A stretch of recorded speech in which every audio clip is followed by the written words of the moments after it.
Gituman gyud sa mga tindera og isda sa Carbon Public Market ang ilang gipahibaw sa News 5 kagahapon nga butangan og address kung asa nagikan ang ilang gipamaligyang isda. Epektibo ang maong lakang, human nila na matikdan nga dunay namalit og isda. Apan ang ubang tindera mitiyabaw gihapon og nangayog tabang gikan sa To Go Management. Aniya ang eksklusibong report ni Andrea Patenia. Gamit ang karton ug pentel pen, gipang suwat sa mga manindahay ug isda dinhi sa Carbon Public Market ang mga lugar sama sa Bantayan, Toledo ug Bugo. Tumong niini nga mahibaw-an sa ilang mga customers nga ang ilang gibaligyang isda di gikan sa mga oil spill affected areas. Mayong buntag sugpo. Kini nga among gipakita mao kini ang lugar nga di magigikan ang among isda. Ang atong kadagatan dunay mga fisheries, una usay mga bantay dagat. So dili kini makaadto sa merkado kun dili monitoring nila. Kini gipamakita namo kay ako tagatalisay ko. Ang talisay karon wala pa dunggoy og mga mananagat. Epektibo matud pa ang maong diskarte. Ganina nakamatikod sila nga inanay nang nanuol ang mga mamalitay human makabasa sa mga labels. Sinang Edna ang nagpamatuod niini. Mas komportable na siya karon human masayod nga gikan sa lagyong lugar ang maong mga isda. Mas nindot gidong tako. Kay makaibaw ta nga dili gikan na aman na mo kalabi na ron oil spill ang pamitaw. Mas may gidong tako. Nay label ba makaibaw ta asa gikan. Nanawagan karon ang mga manindahay nga unta hunungo na ang pagkatapog sayop nga impormasyon nga delikado ang pagkaon ug mga seafood. Unungan na yung tao na kay linubo ka mga labasirang maway kaon na gusto mo magpakilimos ato sa karsada. Bisan og hinay-hinay na silang nahalinan, di pa kuno daling mabawi ang ilang dakong alkanse sud sa pipila ka mga adlaw. Mao nga si Nanay Liberty, emosyonal nga nanawagan sa mga opisyales sa Tugo nga hatagan silag ayuda. Hinautong tako nga mga ito kong ayuda sa katubo nga pagilin tayo makulban o kadiro. Maguin tayo sila namo. Kaya bakit niya ko kayo nag-abang ko po na nagdagan ng buwan na isa mga kaibayan sa kuwabangan na rinting ka di mahalin. Andrea Patenia, News 5. Mga mananagat og langabasira sa dakbayan sa Talisay nga naapektuhan sa oil spill nagmaya karon human tumana sa lokal nga kagamhanan ang ilang saad nga hatagan sila og temporaryong trabaho. Usa ka buwan nga emergency job gitanyag kanila sa Talisay City Hall. Chinky Baguio, Sugin Limi. Malipayong panagway sa mga mangingisda ang misugat sa news team dinhi sa Barangay Poblasyon, Talisay City. Humantuman na sa lokal ng kagamhanan ang saad kanila nga mahatagan sila og temporaryong trabaho samtang di pa sila makapanagat gumikan sa oil spill nga miabot na sa ilang dapit.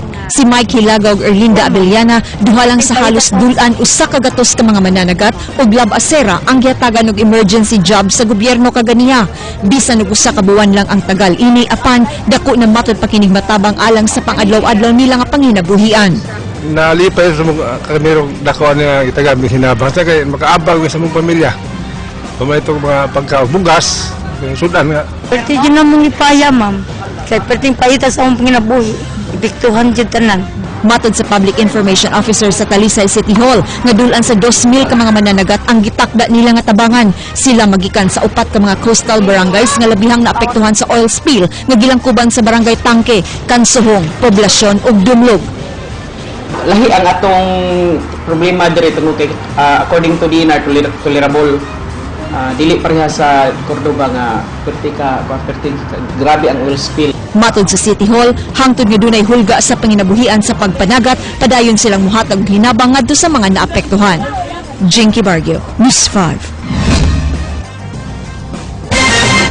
Duha ka semana na ang masulubang trahedya nga mikalas og miangol og gatusan ka mga tawo human nagbangga ang duha ka barkong MV St. Thomas Aquinas ug MV Sulpicio Express 7. Apan hantod karon aduna gyapon mga sakay sa barko nga wa pa igkita. Ang mga rescue teams padayon gyapon sa ilang search, rescue, and retrieval operations sa pagpangagpas nga aduna gyapon survivors nga masigpitan. Apan unsa gyud kaha ang mga kasinatian sa usa ka shipwreck survivor. Cebu City Vice Mayor Edgardo Labella mipaambit sa iyang makapanlimbawt balahibong sugilanon niadtong 36 ka oras kining naglutaw-lutaw sa dagat human nalunod ang gisakyang MV Princess of the Orient. Andrea Patenya, Suginlimi. September 18, 1998, usasab kaadlawng Biyernes, nibiyahe sila Belia Cuyog ang iyang asawa gikan Manila padung Cebu sakay ang maong barko. Mag-eroplano unta sila apan napugos sa pagsakay sa barko human nakanselar ang ilang flight tungod sa signal number 2 sa bagyong Gading. Nagtuo sila Belia nga ordinaryong biyahe lang kini ug pagsud sa cabin nakatug kini. Sa iyang paghinanok, kalit lang nga natagak iyang tasa sa kape tungod kay mitakilid na diay ang barko.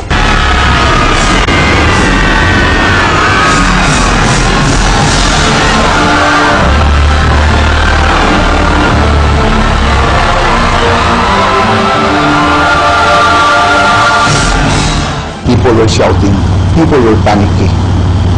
And I was shouting at them, I was telling them, ayaw mo panic, ayaw mo kahadlok pagkuha mo o mga life jacket. I did not use the life vest word because what is commonly known is life jacket.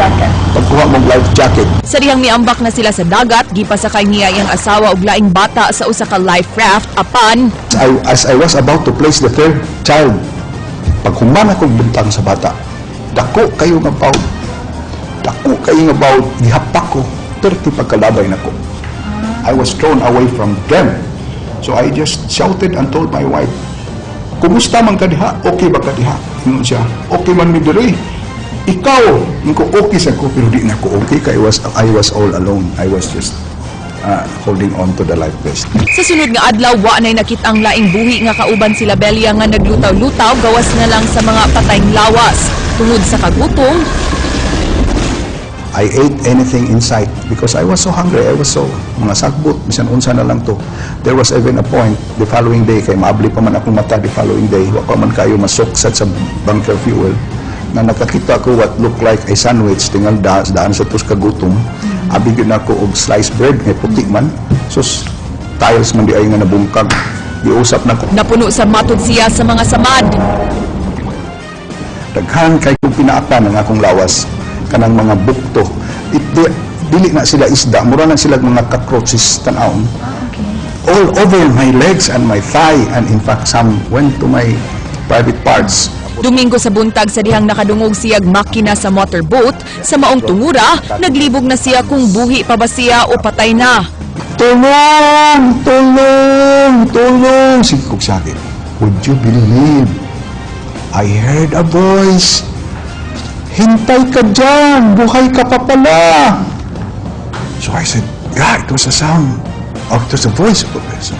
Hintay ka dyan! So ako pag yung gisumpayag, ingon, buhay ako! Ingon din siya nga, hintay ka dyan! Kudik na ni hallucination. There were 2 people on board that pump boat. But that pump boat was kuanra, kanang usaray katig, ang pikas wala. Dito ko pikas nga way katig, ningon din itong basiman. Halika, akyat ka. Kung hindi ako magkaakyat, pagod na ako. So, sige, hintay ka dyan. So, ang usani jump, i-push up ko, motong nakasakay na ko. Matod sa Vice Mayor, nabag-og yun ang iyang panlantaw sa kinabuhi human sa insidente ug mas miligon niyang pagtuo sa Ginoo.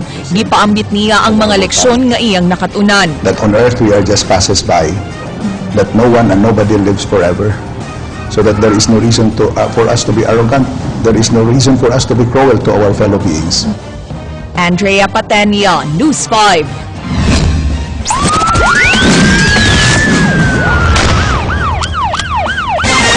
Usa ka barangay kapitan gingong nangulo sa illegal gambling operation sa lungsod sa Medellin. Apan sikap daling nakasibat sa dapit dihang gihimo ang pagparonda kagahapon sa buntag. Jinky Barrio, Suginlimi. Kining nagtapon og mga tally sheets sa gubang gambling paraphernalias maunalay na abdan sa raiding team sa Provincial Intelligence Branch sa balay ni Kapitan Rene Olivar sa barangay Lamitak Norte sa lungsod sa Medellin. Matod sa PIB, nga dugay na nilang gipanidaan ang naaso nga negosyo ni Kap nga miabot na sa silingang mga lungsod sa amihan ng bahin sa lalawigan sa Sugbo. Apan atol sa raid, daling nakasibat si Kapitan ug ang nadakpan mao na lang ang pipila niya ka-ushers ug talidor. Si Kapitan Rene Olivar giingong anaa sa priority list sa gambling financier sa probinsya. So kaning atong subject si Rene Olivar at large nang ni arrest man siya. Yes ma'am, considered as tapuan gini sa Medellin. Si Manong Rogelio Manggubat nga usa ka usher miingon nga bag-o ra siya niining maong trabaho. Bali, kaya ako bago po ako nagkasirasir diha. Di ako rasay doyo nga apply ko niya para ko porsyento do. Gawa sa mga gambling paraphernalias na kumpiska sa gikan sa area, kining 12 ka mga motorsiklo nga mo'y sakyan sa mga runners ni Cap. Jinky Bargio, News 5.